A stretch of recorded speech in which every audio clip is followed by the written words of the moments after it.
23 लोगों ने यहाँ से नारोन विधानसभा क्षेत्र से अप्लाई कर रखा है, तो आपको क्या लगता है 23 को पार कर पाएंगे आप? पिछले जितने चुनाव आप यहाँ से कवरेज करते हैं, एक बता दो कोई कैंडिडेट किसी ने कांग्रेस पार्टी के उम्मीदवार की मदद की हो तो? जिसने की होगी सबसे पहले मैं उसके पक्ष में जाकर के अभी समर्थन कर दूंगा और उसके साथ आज ही बाँह पकड़ के उसके साथ लग जाऊंगा। हाथ का साथ किसको मिलेगा? हाथ का साथ जिसको पार्टी देगी उसको मिलेगा, जिस पे पार्टी अपना भरोसा जताएगी। रामकुमार गौतम की बात करें तो 5 साल का उनका कार्यकाल था, तो आपको क्या लगता है कैप्टन अभिमन्यु से ज्यादा विकास के कार्य रामकुमार गौतम ने करवाए? इस हल्के की सबसे बड़ी भूल है तो सेकंड बार रामकुमार गौतम को विधायक बनाना। अगर आपको टिकट नहीं मिलती है तो आप फिर भी चुनाव लड़ेंगे, और अगर किसी और उम्मीदवार को और चेहरे को टिकट मिल जाती है तो फिर आप क्या करेंगे? कांग्रेस पार्टी जिसको अपना झंडा और डंडा देकर के यहाँ बेचेगी ना, उसका कंधे से कंधा मिला करके साथ दूंगा। 2024 के विधानसभा चुनाव को लेकर कांग्रेस पार्टी में टिकटार्थियों की जैसे बाढ़ आ गई है। हर कोई टिकट का दावा कर रहा है। आप मेरे साथ यहाँ पे तस्वीरें देख सकते हैं जहाँ पे रणदीप लोहान कांग्रेस पार्टी की तरफ से टिकट की दावेदारी जता रहे हैं। तमाम समर्थक जो हैं वो उनके साथ कंधे से कंधा मिलाकर यहाँ पर खड़े देखे जा सकते हैं। हर कोई यही कह रहा है कि अब की बार नारोंद विधानसभा क्षेत्र से बदलाव होगा। अब बदलाव किसके समर्थन में होगा वो हम लोगों की जुबानी जानने को चाहिए। जी बाबूजी, अब की बार नारोंद हल्के में बदलाव होगा? बिल्कुल होगा। क्या बदलाव होगा? कौन जीत पाएगा? किसको? जिसको कांग्रेस टिकट देगी वो जीतेगा। जी, क्या बदलाव होगा? हाँ जी, जिसको कांग्रेस टिकट देगी वही जीतेगा। जी, कांग्रेस का ही कैंडिडेट जीतेगा यहाँ से। कौन हो सकता है मजबूत कैंडिडेट? वो जिसको भी टिकट देगी कांग्रेस पार्टी वही मजबूत जी, है। क्या लगता है? भाई साहब देखो, 10 साल का जो कार्य भाजपा सरकार ने किया है, आज उसको देखते हुए कांग्रेस का जो भी प्रत्याशी नामुमदा यहाँ से टिकट लेके आएगा वो बहुत भारी मतों से यहाँ से विजयी होगा। कांग्रेस का उम्मीदवार बाबूजी क्या रहेगा आपकी बार नारोंद विधानसभा? कांग्रेस है, कांग्रेस कांग्रेस कांग्रेस जी। कांग्रेस जी। देखिए, तमाम जो लोग हैं नारोंद विधानसभा क्षेत्र के अलग अलग गांव के अंदर हम लोगों की जुबानी आपको सुनवा रहे हैं। हर कोई यही कह रहा है कि कांग्रेस पार्टी के उम्मीदवार को वो अब की बार सिर आंखों पर बैठाएंगे। उसी कड़ी में आप मेरे साथ यहाँ पे देख सकते हैं रणदीप लोहान कांग्रेस पार्टी की तरफ से अपनी दावेदारी जता रहे हैं। इन्हीं की जुबानी हम जानने की कोशिश करें। रणदीप जी, तमाम लोग बोल रहे हैं कि अब की बार कांग्रेस पार्टी के उम्मीदवार को वो समर्थन देंगे, वोट देंगे, तो आपको क्या लगता है आपके हिस्से में टिकट आएगी? आपको ये नसीब हो पाएगा कि आप नारोंद विधानसभा क्षेत्र से विधानसभा में जाके आवाज़ बुलंद कर सकें? बिल्कुल सर, पार्टी ने हमारे पर भरोसा जताया और अगर हमारे को यहाँ से उम्मीदवार बनाया तो 100% यहाँ से जीत करके विधानसभा में अपने कॉन्स्टिट्यूएंसी अपने हल्के की आवाज़ को उठाएंगे। बहुत सारे टिकट के दावेदार हैं। 23 लोगों ने यहाँ से नारोंद विधानसभा क्षेत्र से अप्लाई कर रखा है, तो आपको क्या लगता है 23 को पार कर पाएंगे आप? मेरे से सीनियर मैं तो मानता नहीं, क्योंकि हर लोग आप अजय जी यहाँ से बाकायदा जानकार हो। पिछले जितने चुनाव आप यहाँ से कवरेज करते हैं, एक बता दो कोई कैंडिडेट किसी ने कांग्रेस पार्टी के उम्मीदवार की मदद की हो तो? जिसने की होगी सबसे पहले मैं उसके पक्ष में जाकर के अभी समर्थन कर दूंगा और उसके साथ आज ही बाँह पकड़ के उसके साथ लग जाऊंगा। मैं तो अपना दावा इसलिए मजबूत कर रहा हूँ कि आज तक जहाँ से जितने भी कैंडिडेट लड़े हैं मैंने उनके तन मन धन से उनके साथ रह के उनकी सेवा, मतलब पार्टी की सेवा की और उनके लिए प्रचार किया। मेरे इतना बस में नहीं था कि मैं उसको जिता सकूं और वास सकूं, लेकिन पार्टी के प्रति समर्पित होकर के उसके पार्टी के लिए प्रचार किया और उसका साथ दिया।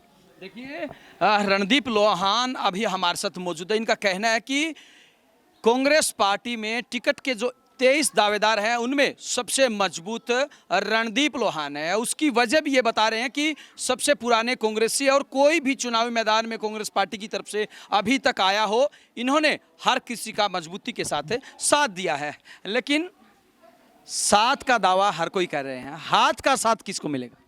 हाथ का साथ जिसको पार्टी देगी उसको मिलेगा, जिस पे पार्टी अपना भरोसा जताएगी। आप पार्टी जिसको नुमाइंदा बना के भेजेगी हाथ का साथ उसको मिलेगा और जनता का भी साथ मिलेगा। अब की बार जनता ने ठान लिया कि बीजेपी को भगाना है और कांग्रेस को लाना है। कांग्रेस पे विश्वास इसलिए किया जा रहा है क्योंकि हुड्डा साहब का 10 साल का जो पुराना राज था लोगों ने देखा और 10 साल का बीजेपी का राज देखा। लोग ये कहते हैं कि चौधरी भूपेंद्र सिंह हुड्डा द्वारा किए गए विकास कार्य या की गई घोषणा उन्हीं पे काम चल रहा है। बीजेपी ने खुद का काम तो किया ही नहीं। लेकिन कैप्टन अभिमन्यु कहते हैं कि मैंने विकास की धारा बहा दी, तो फिर हारे क्यों? अब भागने की तैयारी करें, विकास किया तो हारे क्यों? विकास किया ही नहीं उन्होंने, सिर्फ और सिर्फ हार तो भूपेंद्र सिंह हुड्डा भी गए थे और तमाम लोगों ने देखा था कि उनकी हार भी बहुत ज़्यादा वोटों से हुई थी लोकसभा चुनाव। उस टाइम लोगों को एक विश्वास था कि मोदी को जादू की छड़ी ले रहा है, आते ही घर घर गांव गांव लगाएगा और एकदम विकास कार्य हो जाएंगे। वो सारे ढकोसले निकले, 2 करोड़ रोजगार, 15 लाख रुपए खत्म। आज सब लोगों ने बिल्कुल झाड़ पे छोड़ के देख के मोदी को दिया नहीं क्या, 0 से 5 पे कांग्रेस को लिया है। मोदी को वोट दिया था, मोदी पे जनता ने आंख मिच के विश्वास किया था, पता नहीं ये हिंदू है भाई क्या कुछ ना कुछ करेगा, हिंदू मुसलमान कर दिया, कहीं जाट अदर कर दिया, जातिगत पर फैला दिया, कहीं पे हिंदू मुस्लिम कर दिया। लेकिन वहीं रामकुमार गौतम की बात करें तो 5 साल का उनका कार्यकाल था, तो आपको क्या लगता है कैप्टन अभिमन्यु से ज्यादा विकास के कार्य रामकुमार गौतम ने करवाए? कहाँ पर रामकुमार गौतम को तो हमने देखा ही नहीं। इस हल्के की सबसे बड़ी भूल है तो सेकंड बार रामकुमार गौतम को विधायक बनाना। इससे ज्यादा विपक्ष का हो जाता, कम से कम ये तो होता विकास विपक्ष का नहीं है। सरकार मेरा कि उसके तो खुद के तो काम हुए हैं, लेकिन जनता को बोलता रहा कि मेरी तो चलती नहीं, मैं तो एक नॉर्मल विधायक हूँ, दुष्यंत मेरी मानता नहीं, बीजेपी मेरी चलती नहीं, लोगों को गुमराह करता। लेकिन अब उसका खुद का पर्सनल काम कराने के लिए गौतम की कभी मनाही नहीं हुई। लेकिन वो कहते हैं कि एक बार और मेरे को मौका दीजिए, मैं 10,000 युवाओं को रोजगार दूंगा, नारून की काया पलट कर दूंगा। वो तो एक बार पल का था, चल लाकड़ी दे दो, मैंने वोट दे तो वोट दिया, लोगों ने काम उसी टाइम को करे, भाग्य की उम्मीद करांगे उससे। और 5 साल का ये दे दिया, इसमें भी आकर के उसने जातिगत कितनी बार विधानसभा में इसने जातिगत टिप्पणी की उसने। वो आदमी की मतलब राजनीति लिए अच्छा नहीं है। जो आदमी जात पात कर राजनीति करता मैं उसको तो अच्छा नहीं मानता, जो विकास के नाम पर राजनीति करता मैं उसके लिए उसका धन्यवाद करता हूँ, स्वागत करता हूँ। रणदीप लोहान जी, अंतिम सवाल, अगर आपको टिकट नहीं मिलती है तो आप फिर भी चुनाव लड़ेंगे, और अगर किसी और उम्मीदवार को और चेहरे को टिकट मिल जाती है तो फिर आप क्या करेंगे?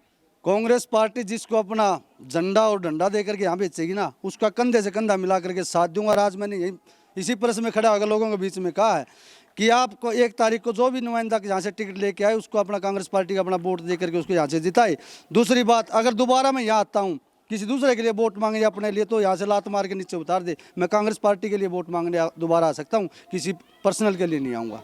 जी बिल्कुल, देखिए तमाम अगर हरियाणा के टिकट के दावेदार रणदीप लोहान जैसी अगर भाषा बोलने लग जाए तो निश्चित रूप से कांग्रेस पार्टी कितनी भी सीटें हरियाणा में जीत सकती है। ऐसा हम इसलिए बोल रहे हैं, इनका भी साफ तौर से कहना है कि सबसे पुराने कांग्रेसी है। जब कभी भी कांग्रेस पार्टी के ऊपर किसी भी प्रकार की समस्या आई, परेशानी आई, तो हमेशा इन्होंने साथ दिया है कांग्रेस पार्टी का। यही वजह कि ये अपने आप को सबसे मजबूत मान रहे हैं, लेकिन उसके बावजूद भी ये ऐलान कर रहे हैं कि कांग्रेस पार्टी किसी को भी नारनौंद विधानसभा क्षेत्र से टिकट दे दे, ये उनके साथ खड़े नजर आएंगे, भले ही इनको टिकट मिले ना मिले। लेकिन ये कांग्रेस पार्टी के साथ पहले भी थे, आज भी हैं और आगे भी रहेंगे। इनका सिर्फ एक ही विश्वास है, एक ही कहना है, सिर्फ यही सोच है कि कांग्रेस पार्टी के हाथ के साथ को पूरे नारनौंद की जनता मजबूत करे। अब देखना ये होगा कि कांग्रेस पार्टी किसके ऊपर